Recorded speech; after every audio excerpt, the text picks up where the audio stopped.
ونشهد أن لا إله إلا الله وحده لا شريك له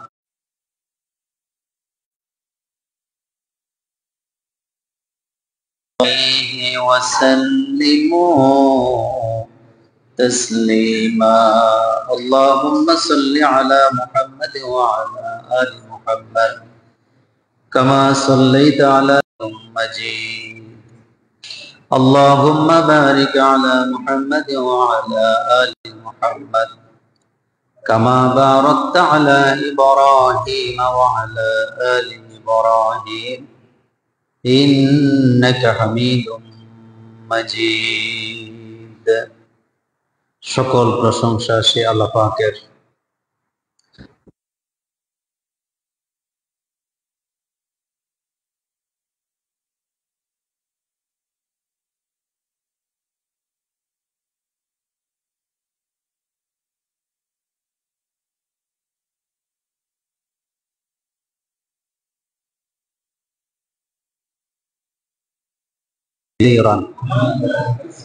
طيبا মুবারাকান ফীহি লাখ কোটি দরুদ সালাম বিশ্বের মানবতার মুক্তির দূত সাইয়্যিদুল মুরসালিন খাতামুন নবিয়্যিন আশরাফুল আম্বিয়া সাইয়্যিদানা জনাবে মুহাম্মদ রাসূলুল্লাহ সাল্লাল্লাহু আলাইহি ওয়াসাল্লামের উপর আজকে আমরা একটি গুরুত্বপূর্ণ বিষয়ে আলোচনা করতে চাই। সেটি হচ্ছে আমাদের উপরে অনেক সময় আযাব এবং গজব আসে।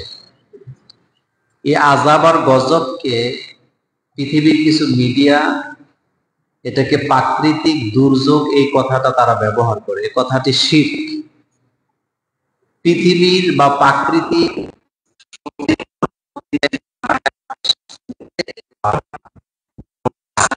আসে, তারপর তুফান, ঝড়, টর্নেডো, বন্যা, মহামারী সবকিছু এটা আল্লাহর পক্ষ থেকে আসে। আর এটা কেন আসে? এটা মানুষের কামাই করা পাপের শাস্তি। গজবের পরেও মানুষ প্রতিনিয়ত পাপের রাস্তাকে আবিষ্কার করে, পাপকে তারা প্রমোট করে, পাপের রাস্তাকে তারা ছাড়তে চায় না। জিনা, ব্যভিচার, ফাহিশা, অত্যাচার, অবিচার সমাজে আমরা করেই যাচ্ছি, যার কারণে মাঝে মধ্যে আমাদের উপরে গজব পাঠান কে?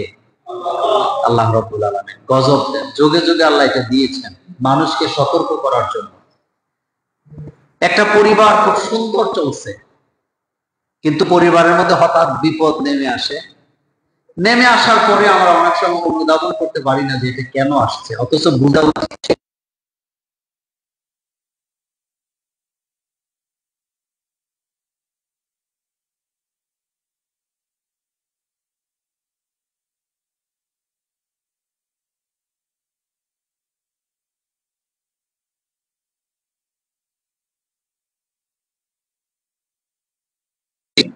আল্লাহ পাক বলেন আমি তোমাদেরকে পরীক্ষা করব। ওয়ালা নাবলুওয়ান্নাকুম বিশাইয়্যিম মিনাল খাউফ, আমি তোমাদেরকে মাঝে মধ্যে ভয় দেখাবো, ভয়ের মধ্যে ফেলে দিব।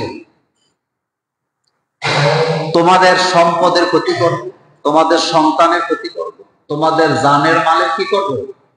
ক্ষতি করব। তোমাদের ফসলের জমিকে আমি নষ্ট করে দেব। কেন করি? তোমাদের পরীক্ষা করার জন্য, তোমরা কতটা আমার প্রতি কি দৃঢ় এবং স্থির থাকো। বিপদে পড়লে আল্লাহর কাছে ধন্না দেয়, বিপদ চলে গেলে আবার আল্লাহকে ভুলে যায়। এই রকমের মানুষ আমাদের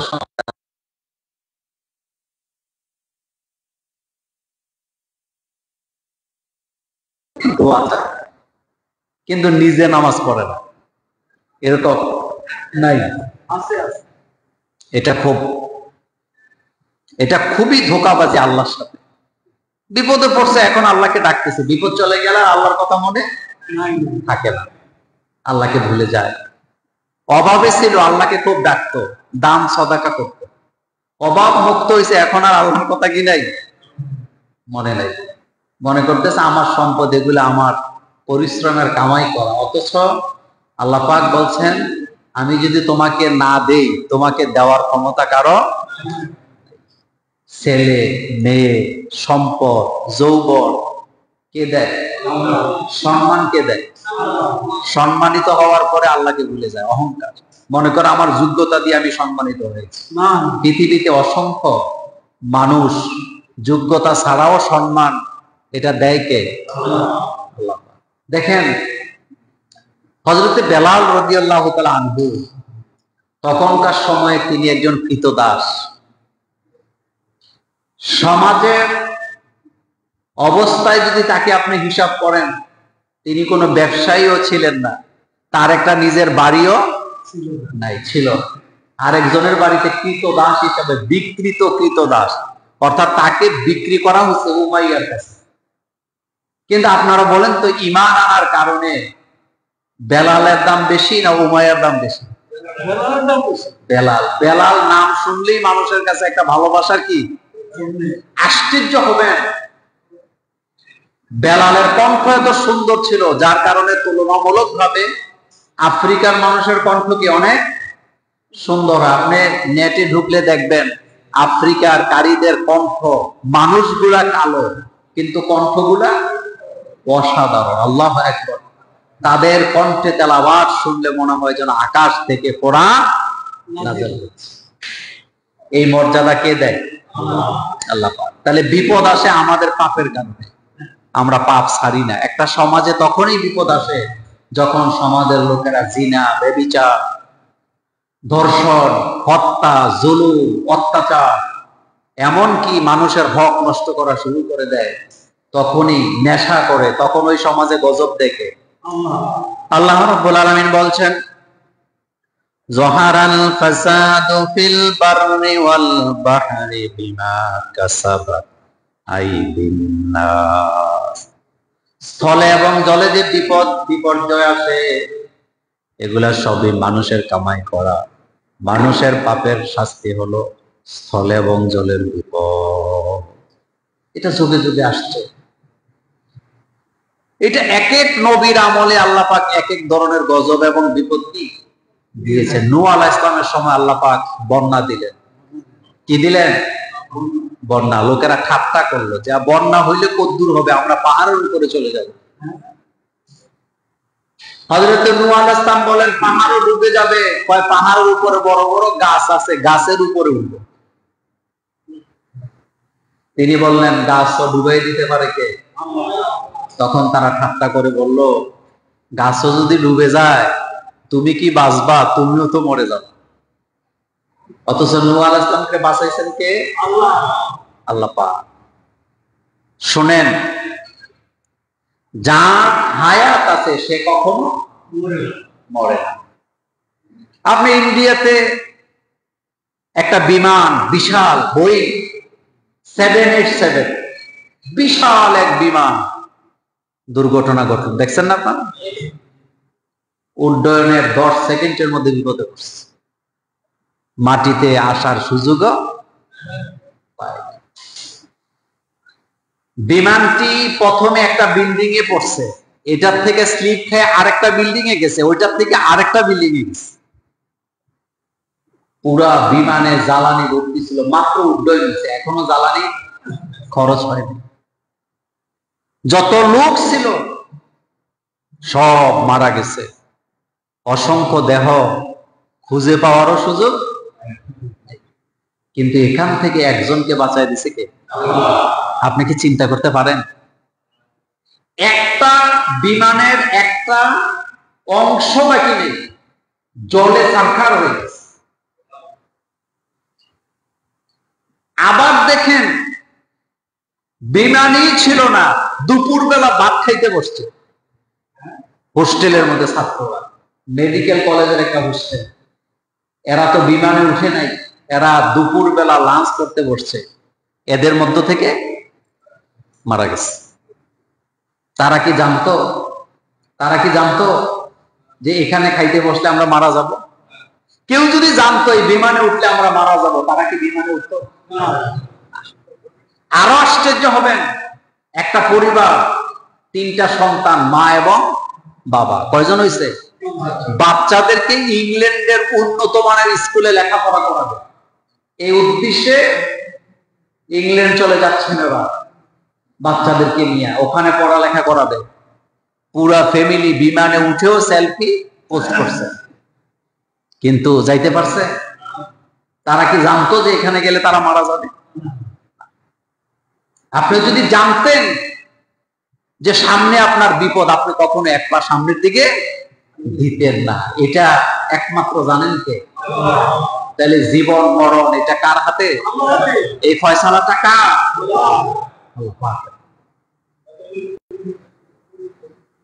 মাওলানা সৈয়দ আবুল আলা মওদুদী রাহিমাহুল্লাহ, তাকে ফাঁসির রায় শোনানো হলো। ফাঁসির রায় মানে তো মৃত্যুদণ্ড নাকি? মরা।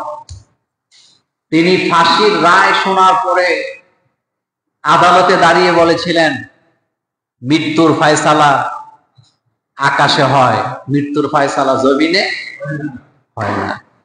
মৃত্যুদণ্ডের রায় লেখার পরে একজন আসামি বলতে পারে যে মৃত্যুর ফয়সালা আকাশে হয়, এটা জমিনে হয় না, ইমানটা কেমন লাগে? কিন্তু আশ্চর্যজনক ব্যাপার, মৃত্যুদণ্ডের রায় লেখার পরে, ঘোষণা দেওয়ার পরও তাকে ফাঁসি দেওয়া যায় নাই। তারে বাঁচায় দিছে কে? আমাদের এটিএম আজহারের কথাটা চিন্তা করেন তো। এটিএম আজহারকে রায়ের পর রায় তাকে মৃত্যুদণ্ড দেওয়া হয়েছে, এটা আপনারা জানেন তো। এখন তিনি কোথায়? উন্মুক্ত আকাশ। তাইলে বলেন তো মৃত্যুর ফয়সালা কোথায়? আকাশে। আকাশে হয়, এটা জমিনে হয় না। এই জন্য আল্লাহ রাব্বুল আলামিন বলছেন, আমি তোমাদেরকে বিপদ মুসিবত দিয়ে পরীক্ষা করি। সন্তান অসুস্থ হইলে আল্লাহকে গালাগালি করে এমন মা বাপ আমাদের সমাজে আছে না? খবরদার এটা করবেন না। বাচ্চা অসুস্থ হইলে বেশি বেশি আল্লাহরে গালি দেখ, আল্লাহ তুই বুঝি আমার সংসারটাই সহ দেখলি, তুই বুঝি আমার ছেলে মেয়েরই দেহস, এরকম বলেনি? চিন্তা করছেন কত বড় তহমত দেওয়া হচ্ছে রবের রবের রবের প্রতি। বাচ্চা অসুস্থ, সুস্থ হয় না, তা আমার ছেলে মেয়ের উপরে আল্লাহর কুনজর পড়ছে। নাউজুবিল্লাহি মিন যালিক। আল্লাহ কি কারো প্রতি কুনজর দেয়? না। আল্লাহ যদি কারো প্রতি কুনজর দেয় তাহলে এই মানুষের কি অস্তিত্ব থাকবে? কিন্তু বলে দিচ্ছে না, এটা কখনো বলা যাবে। এই জন্য আল্লাহ পাক বলছেন, ওয়ালা নাবলুওয়ান্নাকুম বিশাইইন মিনাল খাউফি ওয়াল জু'i ওয়া নাকসিম মিনাল আমওয়ালি ওয়াল আনফুসি ওয়াস সামারাত ওয়া বাশশিরিস সাবিরিন। আমি বিপদ দেই, আমি তোমাদেরকে পরীক্ষা করি, তবে পরীক্ষায় যারা ধৈর্য ধারণ করে আমি তাদেরকে পরীক্ষায় পাশ করায়া দেই। ধৈর্যশীলদেরকে ভালোবাসেন কে? আল্লাহ। দেখেন ধৈর্যটা কিভাবে করবেন। হযরত ইব্রাহিম আলাইহিস সালামকে তারা পাহাড়ের উপর থেকে চরকা বানাইয়া আগুনের মধ্যে ফেলে দিবে। আগুনের পুকুর বানাইছে তারা। কিসের পুকুর? আগুনের পুকুর। তাকে ওই চড়াক গাছে উঠাইছে, চরকাতে উঠাইয়া একটু এখন ফেলে দিবে ঘুরাইয়া। তার পক্ষে কেউ নাই, তার পক্ষে একজন আছে, সে কে? মা বাপ। ইব্রাহিম আলাইহিস সালামের পক্ষে না বিপক্ষে? তাহলে বিপদটাকে চিন্তা করছেন? ছেলে মেয়ে, মা বাপ, আত্মীয় স্বজন আমাদের বিরুদ্ধে গেলে আমরা কত কষ্ট পাই। আর এখানে ইব্রাহিম আলাইহিস সালাম দেখতেছেন তার আব্বা আম্মাও তার ছেলেকে আগুনে ফেলে দিচ্ছে।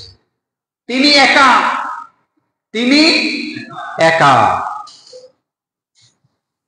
জিবরাইল আমিন এসে হাত দিয়ে বললেন, ইব্রাহিম, তারা তো নিশ্চিত আপনাকে এখন আগুনে ফেলে দিবে, আপনি আমার হাতটা ধরেন, আমি আপনাকে নিয়ে আকাশে চলে যাব।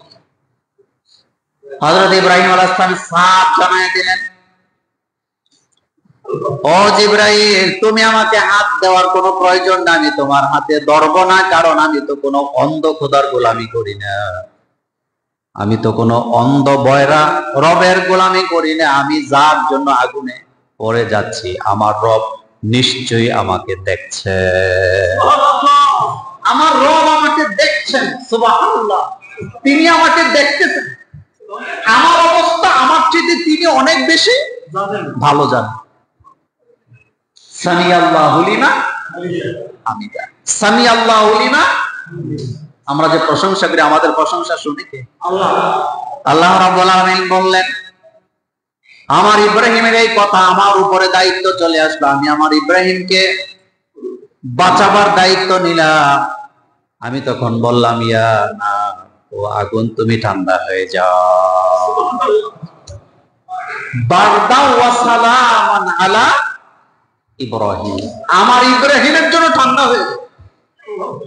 সালামান শব্দের অর্থ হলো শান্তিদায়ক, আরামদায়ক। আগুন ঠান্ডা না গরম? তা আল্লাহ যদি বলে ঠান্ডা হয়ে যাও, তাহলে যদি বেশি ঠান্ডা হয় ইব্রাহিম আলাইহিস সালামের কষ্ট হবে। সেজন্য আল্লাহ পাক বলছেন আরামদায়ক ঠান্ডা হয়ে যাও।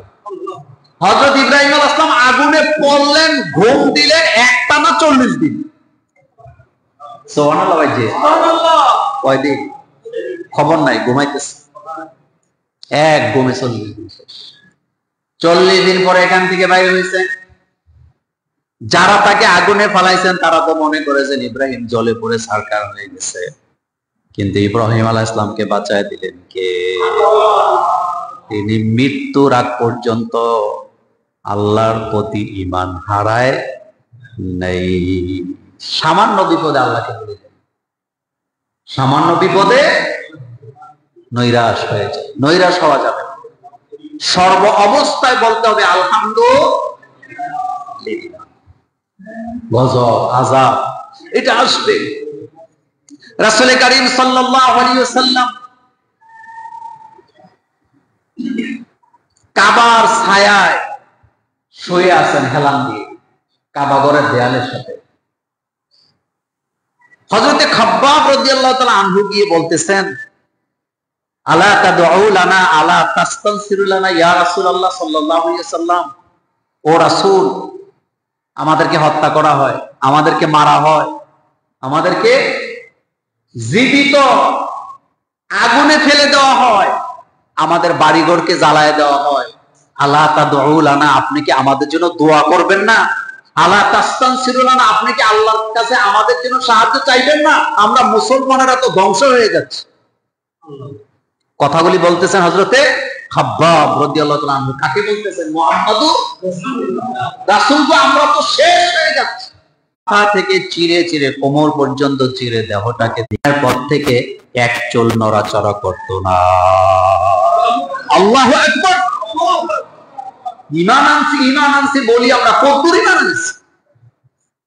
ও খাব্বাব, জীবিত মানুষটাকে ঘরে নিয়ে গর্ত করা হতো, কোমর পর্যন্ত গর্তের মধ্যে গেড়ে দিত, মাথার উপরে করাত রাখতো, টেনে টেনে করাত দিয়ে চিরে কাপের মতো মানুষটাকে দ্বিখণ্ডিত করে দিত।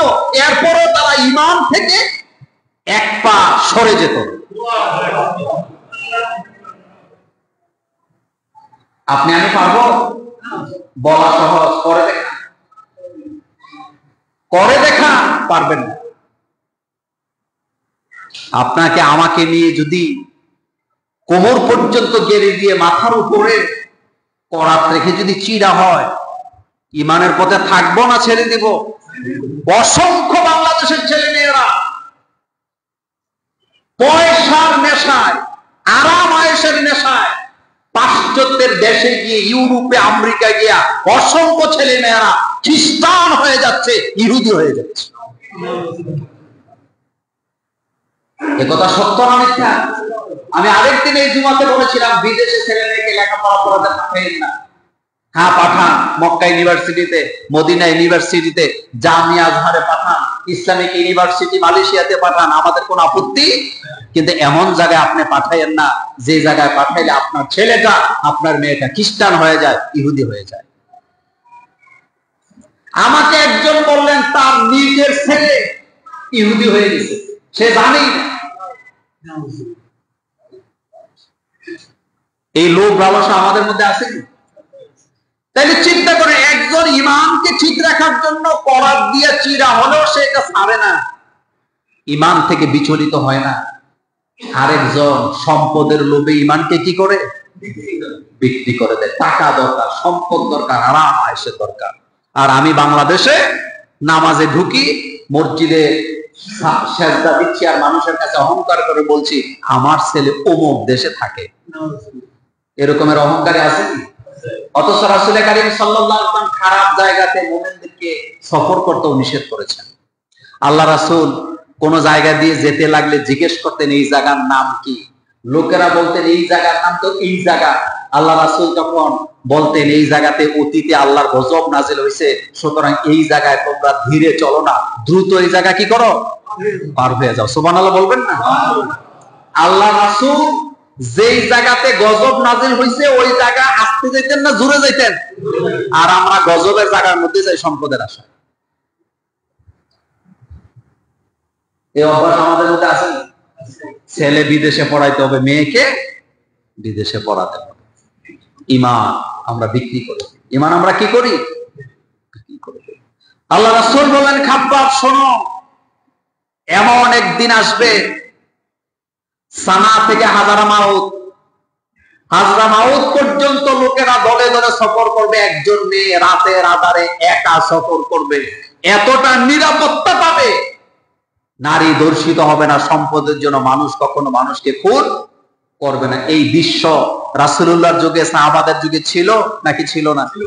ওমরের যুগে ছিল নাকি ছিল না? আবু বকরের যুগে ছিল নাকি ছিল না? ওসমানের যুগে ছিল নাকি ছিল না? আলীর যুগে ছিল নাকি ছিল না? মুসলমান আছে, কিন্তু আলীর মতো নেতা নাই, ওমরের মতো নেতা নাই, উসমানের মতো খলিফা নাই, আবু বকরের মতো খলিফা। সব বলেন বলেন সব কি বিক্রি হয়ে যায়, টাকার কাছে বিক্রি। যাকে নিয়ে বসাবেন টাকার কাছে কি হয়ে যায়? যার কারণে আমাদের ভাগ্যের কোনো পরিবর্তন। আল্লাহ রাব্বুল আলামিন বলছেন, আমি তোমাদেরকে পরীক্ষা করি, অনেক জনপদকে আমি আযাব আর গজব দিয়ে ধ্বংস করে দিয়েছি। এমন এমন জনপদ তোমাদের আগে ছিল যারা ছিল প্রচন্ড শক্তিশালী। কত শক্তিশালী ছিল! মিশরের পিরামিডের দিকে তাকায় দেখেন, এক একটা পাথর 26 থেকে 36 টন ওজন। কেজি না টন? মন না ton? Ton. 27 ton, 30 ton, 36 ton ওজন এক একটা পাথর। কত মিটার উপরে উঠেছে! শক্তি বোধহয় আমাদের মতো ছিল নাকি? না, তারা শক্তিশালী জাতি ছিল। আল্লাহ পাক বলছেন, আদ জাতি, সামুদ জাতিকে আমি শক্তি দিয়েছিলাম। আল্লাহ যাদের ব্যাপারে বলতেছেন আমি শক্তি দিছিলাম, তাদের শক্তিটা কেমন ছিল? তারা কি আছেন? আল্লাহ তাদের মাটির সাথে মিশাই দিয়েছেন। তাদের জ্বর হতো না, সর্দি হতো না, কাশ হতো না। বর্তমানে কেরেন দিয়া 10 টন 20 টন ওজন উঠানো হয়, আর তারা এক একজনে 30 টন 26 টন ওজনের পাথরকে একা একজন উঠে গেল।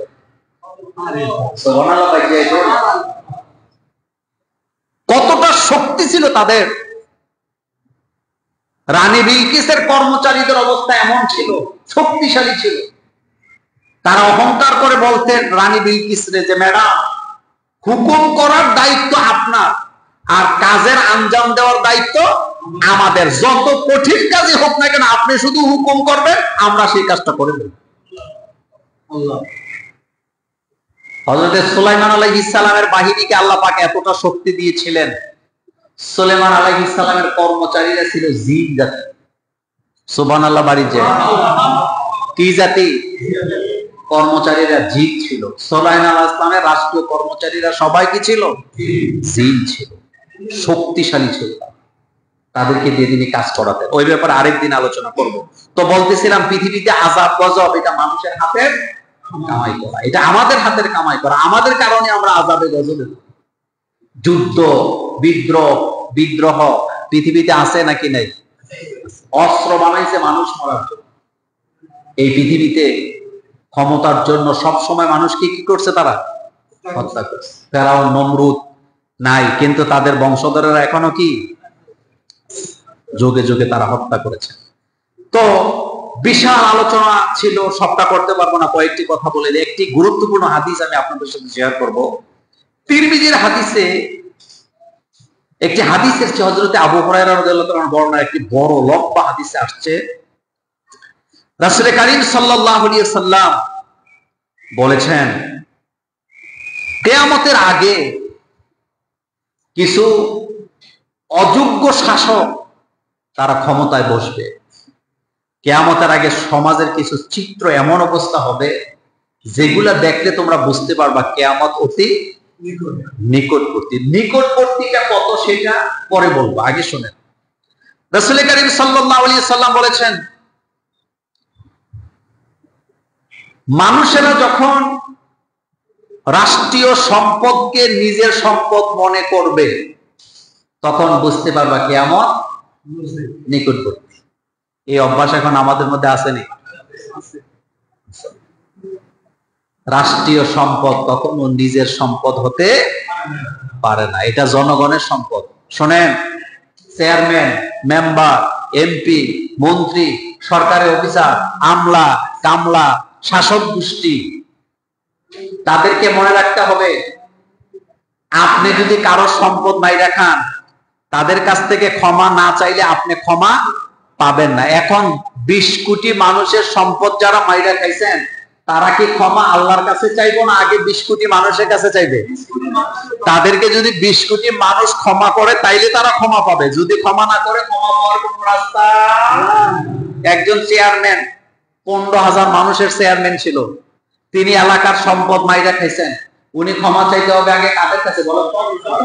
এই 15,000 মানুষের কাছে আগে চাইতে হবে। আমি ব্যক্তি পর্যায়ে আপনার সাথে, আমি আপনার মাল খাইছি, আমি আপনার কাছে ক্ষমা চাইলাম, এটা হলো ব্যক্তি পর্যায়ে। কিন্তু যখন এটা গোষ্ঠী পর্যায়ে যাবে, জাতি পর্যায়ে যাবে, তখন বিষয়টা সহজ নাকি কঠিন? 2 নাম্বার, রাসূল কারীম সাল্লাল্লাহু আলাইহি সাল্লাম বলেছেন, আমানত রাখলে খেয়ানত করবে। আমানত রাখলে, আমি একজনের কাছে 10,000 টাকা আমানত রাখছি, ওনার দায়িত্ব হলো আমার টাকা উনি খুলবে না, আমি যেভাবে পণ্যটা দিছি আমাকে আবার সেভাবে ফেরত দিবে, কিন্তু আমার টাকা দিয়ে উনি হাওলাত দেয়। একজনের টাকা আমার কাছে আমানত রাখার পরে যিনি আমানত রাখছেন তার অনুমতি ছাড়া এই টাকা ব্যবহার করা যাবে না, হাওলাতও দেওয়া যাবে। কিন্তু এই অভ্যাস আমাদের মধ্যে আছে, কথা কন না কেন? আমাদের মধ্যে আছে। মসজিদের টাকা একজনের কাছে রাখছেন, আমাদের কি বলে কালাম ভাই, মসজিদের কমিটির অনুমতি ছাড়া উনি এই টাকা হাওলাত দিতে পারবে? উনি বোধহয় মাঝে মধ্যে খরচ করে খাইতে পারবে, যে আমার আত্মীয় স্বজনরা বিদেশে আছে, তারা টাকা পাঠাইলে আমি এটা পূরণ করে দেব, এরকমের কোন সুযোগ আছে না। খবরদার, একজনকে দিয়া বুঝাইলাম আপনাদেরকে, আমানতদার যা আপনার কাছে আমানত রাখছে এটা আপনি খোলার অধিকার আপনার। 3 নাম্বার, যাকাতরে মনে করবে জরিমানা। এটা কিয়ামতের আলামত। বলেন যে কিসের আলামত? যাকাত কি জরিমানা নাকি গরিবের হক? গরিবের হক। 3 নাম্বার, স্বামীরা স্ত্রীদের বাধ্যগত হবে। স্ত্রীরা স্বামীদের বাধ্যগত না, স্বামীরা স্ত্রীদের বাধ্যগত? কিন্তু বর্তমানে অনেক পুরুষ আছে স্ত্রীর গোলামি করে।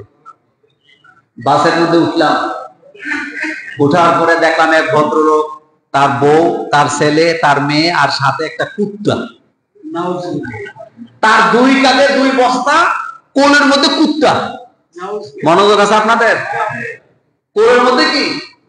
অথচ বউয়ের হাত ফ্রি, ছেলের হাত ফ্রি, মেয়ের হাতও কি ফ্রি, কিন্তু হাতে বেচারা, এত বেচারা কারে কয়, তার 2 কাঁধে 2 ব্যাগ, হাতের মধ্যে কি কুত্তা, কুকুর। মানে বুঝছেন তো বিষয়টা? মানে তার অবস্থানটা আপনি বুঝছেন তো? কিছু কিছু বড় লোক আছে দেখবেন, বউ মার্কেটে আগে আগে হাঁটে, হেঁটে বস্তা লইয়া পিছিয়ে পিছিয়ে ঘুরে। এরকম বেয়াদব আসেনি? অযোগ্য স্বামী, তুমি অযোগ্য স্বামী, তুমি যোগ্যতা অর্জন করতে পারো নাই। এটা কিয়ামতের আলামত। এটা কিসের আলামত? স্ত্রীকে সম্মান করবেন, কিন্তু স্ত্রীর গোলামি করা যাবে না। স্ত্রী আপনার বাধ্যগত। কিভাবে?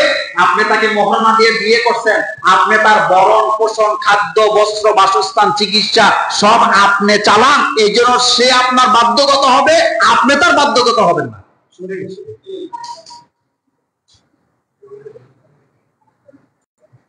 আবার আপনাদের বউরা বলবে আজকে যাওয়ার পরে যে এই মোল্লা হুজুরের মসজিদে যাওয়া দরকার নেই। দেখেন, মোহরানা দিচ্ছেন আপনি, বলেন মোহরানা দিছে কে? বাসস্থান কার? আস্তে আস্তে কয় নাকি এবার যৌতুক লইছেন? শ্বশুর বাড়ি থেকে যারা খাট আনে, ঝগড়া লাগলে মাঝে মধ্যে নিচে শুয়ে বোমা, এটা আপনি লিখে রাখেন 100%। কারণ মহিলারা খোটা দেওয়ার ব্যাপারে কয় নাম্বার? দেখছেন না, আমাদের দেশে একজন মহিলা শাসক ছিল, কথায় কথায় বলতো সব বন্ধু করে দেবে, বলতো কি না? মহিলারা খোটা দেওয়ার ব্যাপারে কয় নাম্বার? শ্বশুর বাড়িতে খাট আনছে, রাত্রিবেলা ঝগড়া লাগছে, নিশ্চিত যত বড় অফিসারন বলতো খাটটা কিন্তু আমার বাপের বাড়ি, তা আপনারা উপায় কি? এবার আপনি নিচে ঘুমান। তো খাট আপনার, বাসস্থান আপনার, খাদ্য আপনার, চিকিৎসা আপনার, তাহলে বউ আপনার কথা শুনবে না আপনি বউর কথা শুনবেন? বউ আমার কথা শুনবে। এটা হাদিস, রাসূল বলতেছে, আমি বলি না। রাসূল বলছে যখন দেখবা স্বামীরা স্ত্রীদের বাধ্যগত, তখন বুঝবা কিয়ামত নিকট। এরপরে সন্তানেরা মায়ের অবাধ্য হবে, মায়ের প্রতি সম্মান তারা করবে না। এই ব্যাপারে আলাদা একদিন একটা আলোচনা করবো ইনশাআল্লাহ। 6 নাম্বার, মা বাবার পরিবর্তে বন্ধু বান্ধবকে মর্যাদা দিবে বেশি। বাপ মায় বলছে ক্যান্টনমেন্ট থেকে এই জিনিসটা নিয়ে আয়, এর মধ্যে বন্ধু ফোন দিছে, হেতে বাপ মার কথা না শুনে কোন দিকে যায়? এরকমের পোলাপান আমাদের ঝুমুরে নাই, বুঝবেন কিয়ামত নিকট। কথাগুলো বলেছেন মুহাম্মাদুর। বর্তমান সমাজে ম্যাক্সিমাম পোলাপান মা বাপের চাইতে বন্ধু বান্ধবের মর্যাদা দেয়। বন্ধু ফোন করছে অমুক জায়গায় ক্যারাম বোর্ড খেলবে, আড্ডা দিবে, হেতে মা বাপের মিথ্যা কথা বলে মা বাপ অমুক জায়গায় যাইতে বলছে, অর্ডার দিছে, ওই কাজটা না করে বন্ধু বান্ধবের কাছে চলে যায়। এরকমের বেয়াদব ছেলে মেয়ে আমাদের সমাজে আসেনি। এটা কিয়ামতের আলামত। বলেন এটা কিসের আলামত? কিয়ামতের আলামত। 7 নাম্বার, বাবার প্রতি জুলুম করবে সন্তানেরা। সম্পদের জন্য বাপের ধরে পিটায়, এরকম ভিডিও বোধ আপনাদের নজরে আসে? সম্পদের জন্য বাপ মারে ধরে, বাপের ধরে পিটায়, বাপের জানাজা করতে দেয়।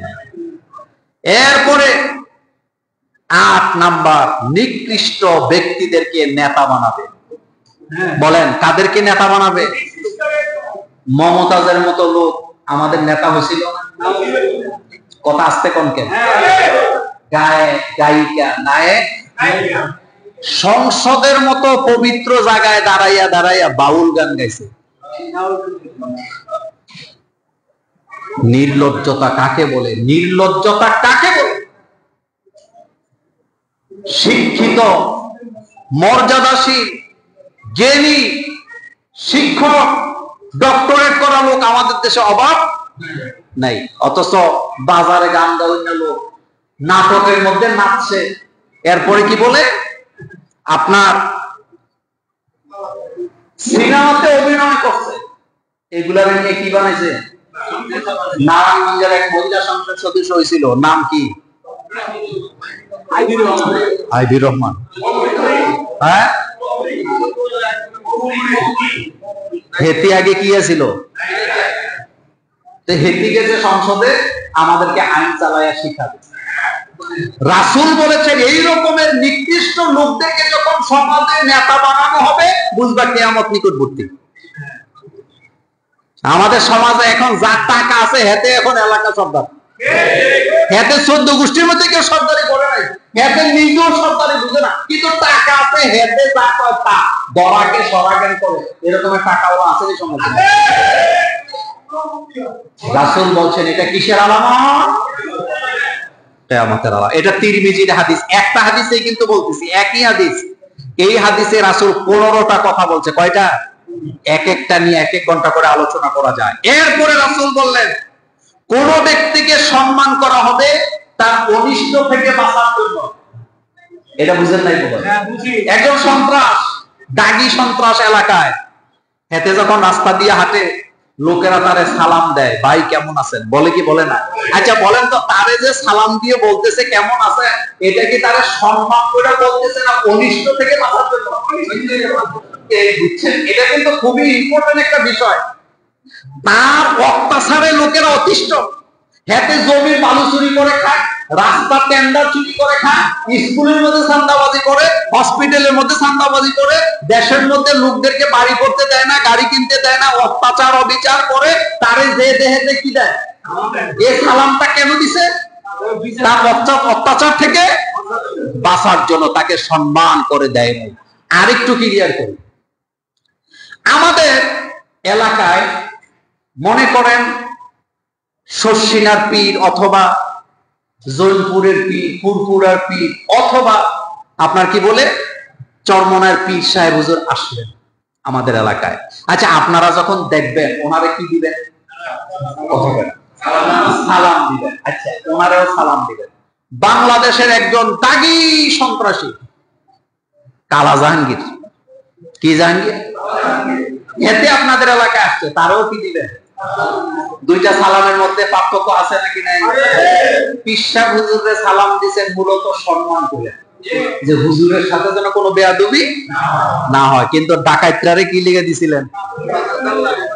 সালাম দিয়েছেন মূলত এই সম্মান, যে আল্লাহ তার থেকে আমার কি করো। এই কথাটা রাসূল বলেছেন, আমি বলি নাই। নিকৃষ্ট লোকদেরকে, তাদেরকে সম্মান করা হবে তার অনিষ্ট থেকে বাঁচার জন্য। 10 নাম্বার, মসজিদে হট্টগোল করবে, উচ্চ স্বরে কথা বলবে। মসজিদের কমিটি নিয়ে মারামারি বোধহয় আমাদের দেশে হয় না, খুন বোধহয় হয়।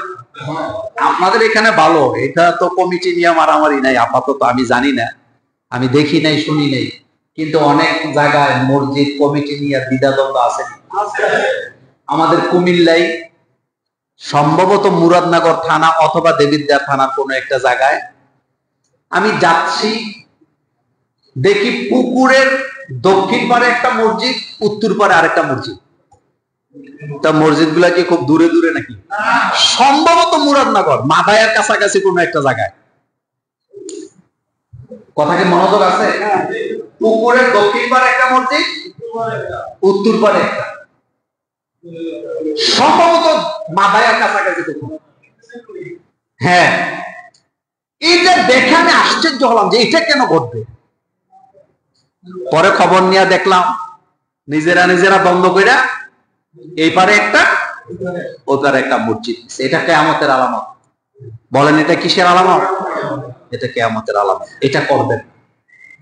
এরপরে রাসূল কারীম সাল্লাল্লাহু আলাইহি ওয়াসাল্লাম 11 নম্বরে বলেছেন, পুরুষ লোকেরা রেশমি কাপড়, যেটাকে সিল্কি কাপড় বলে, এগুলা তারা পরবে।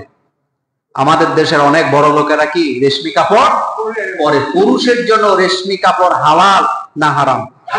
পুরুষের জন্য স্বর্ণ অলংকার করা হালাল না হারাম? কিন্তু এটা পরবে।